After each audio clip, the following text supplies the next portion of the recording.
Hello and welcome to Atheist Bible Study number 46. I'm Joe Dixon. Every week I read from the Bible.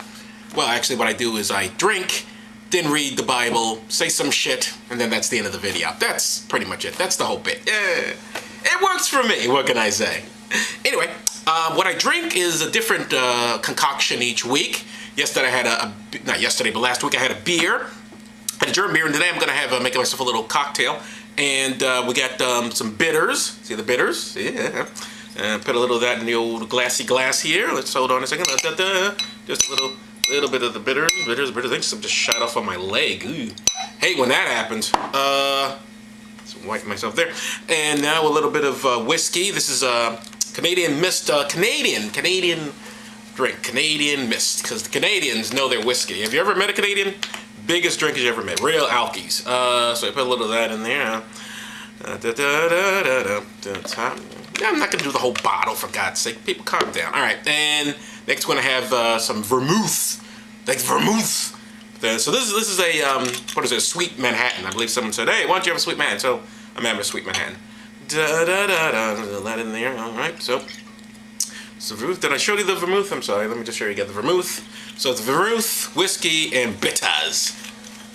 You know, bitters used to be used to sell this as medicine. Of course, it's medicine, but I mean, they actually sold it as a medicine for people in the Wild West or something. I don't know. I remember reading that. Anyway, nothing to do with the Bible. So let me drink this up. You may join me if you like, and then we'll read we're going to read the Fall of Jericho. A wonderful story of good Christian genocide. Well, technically these aren't Christians, yet they're all Jews, but it's the Bible, so it's pretty much a Christian story. Anyway, bottoms up.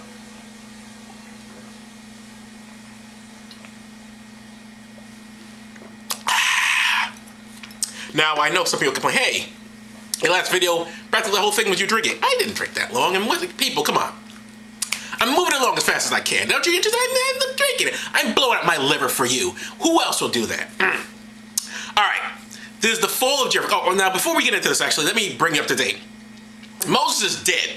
Forget that guy. Gone, out of the story, kaput. Who takes over for him? Joshua takes over for him. And Joshua sends out these two dudes to spy on Canaan, this place they're going to invade. He wants to invade Canaan because God said, hey, I want to take over some land. You guys are going to do that for me. I can't do it by myself because I'm God and I'm busy. I'm fucking two hot chicks. My God says, I don't know what he's doing. But for some reason, he sends the Jews to do his dirty work. At least this portion of the Bible, because Jesus isn't born yet. Anyway, this is the Old Testament. So anyway, he says to them, go out, get this land. And he sends out the two dudes, and they spy on this country. And conveniently, when they're out spying, they run into this chick named Rahab. We'll call her Rehab, because we did that last time. We'll do it again. Rehab, and they say to her, hey, we're invading your country. Could you help us out? She says, yes. Just as long as you protect me and my family, I don't give a fuck. And they say, all right, that's great. And so that brings us up to date. So this is what happens. In the Fall of Jericho, in 46, Atheist Bible Study. Jericho, that great city, was tightly shut up because of the children of Israel. No one went out of the city and no one came in. So it's like Buffalo, New York. Nobody went in and nobody came out. Especially after midnight. No one. Right. Then Lord, that's a joke, Buffalo doesn't watch this. Then the Lord told Joshua he and the children of Israel could capture the city. Joshua called the priests and the people gave them their orders. So God is apparently like as a military genius. He's in the forward. Listen, I think you're gonna vote here, and you're gonna vote there. No dumb bastards ever die for his country, and that the other poor bastard died for his country. That's what God said. Well, it's not in the Bible, but we're gonna surmise. Anyway, so to the priest he said, this is Joshua speaking, take up the Ark of the Covenant. The Ark of the Covenant.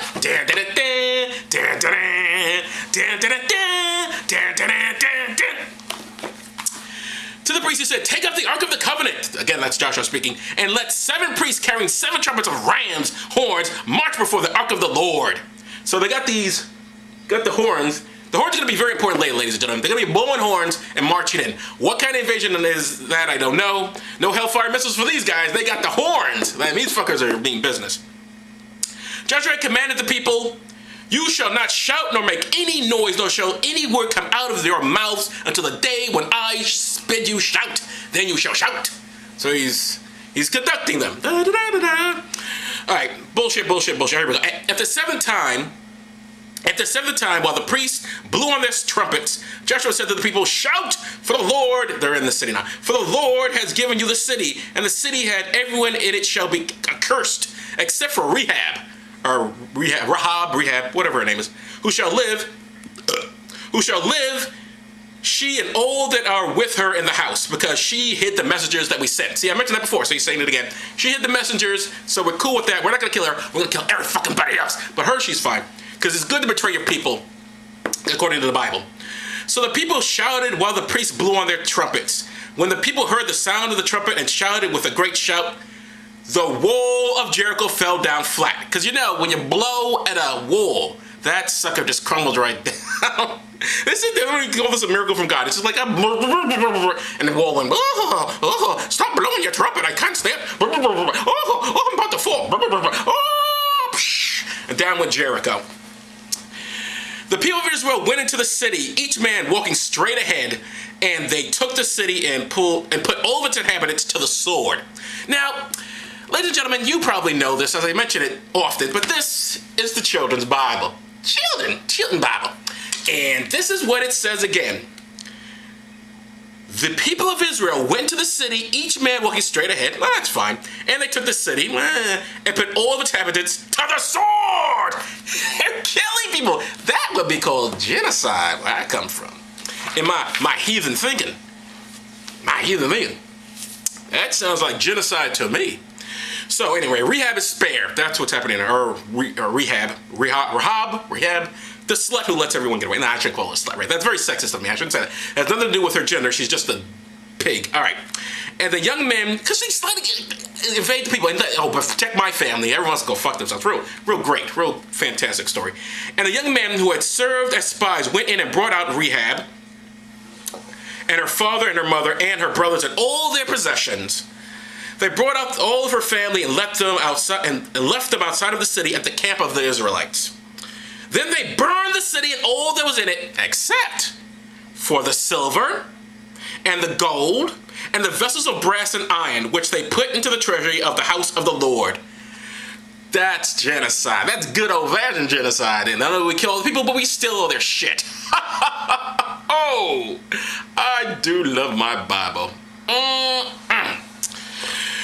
And Joshua saved Rahab's life and her father's household and all that she had, and she went to live in Israel. Because you want to live among the people who just killed your friends and your neighbors. All right, fine. She protected her family and hid them in the house. I don't know. You would think, someone came to me and said, listen, Al-Qaeda is going to invade the country, Joe, but can you help us out? Can you just help us out? We're two Al-Qaedians, and we want to blow up some shit and just kill and take over the country. Can you help us out with that, Joe? My answer wouldn't be like, sure, guys. And I shouldn't really think, and you would think, even if I were crazy enough to do that, when someone in my family says, okay, we'll protect your family. We'll take you and your family, and those are the ones who protect. And I go like, oh, sure. My family would agree with this? If some family member came to me and said, listen, someone's going to come to the country and blow everything up, but I'll protect you and the rest of it. I'm like, what are you, fucking nuts? I'm going to authorities. Are you insane?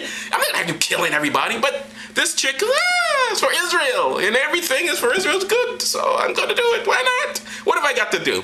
What am I gonna do? I'm just a woman. What do I know? This is one of these good woman stories. It's one of those hero stories. Someone can tell me, there's good, strong women in the Bible. She must be one of the strong women. The women who allowed genocide. I don't think you want that. I don't think what Gloria Steinem had in mind for the One Trade movement. This is good, strong woman story. I don't think so. That doesn't sound good. Although I do like the fact that they have the Ark of the Covenant in it. That's cool. Anyway. So, what did I think of the Sweet Manhattan? Much better than the Bible. But then every drink is better than the Bible. What booze can't be? Probably, a piss-filled martini. That would be bad. That would be worse than the Bible, probably. Yes, or shit-filled martini. That would also be. But other than that, but if it's actually alcoholic beverage, that is much better than the Bible. Without question. But then you know that, right? We all agree with this, don't we? Yes. Even better, we. But we won't get into that. We won't get into that. I got a bow tie to maintain. All right, this is Joe Dixon. I want to thank you very much for watching, and see you next week. Bye-bye.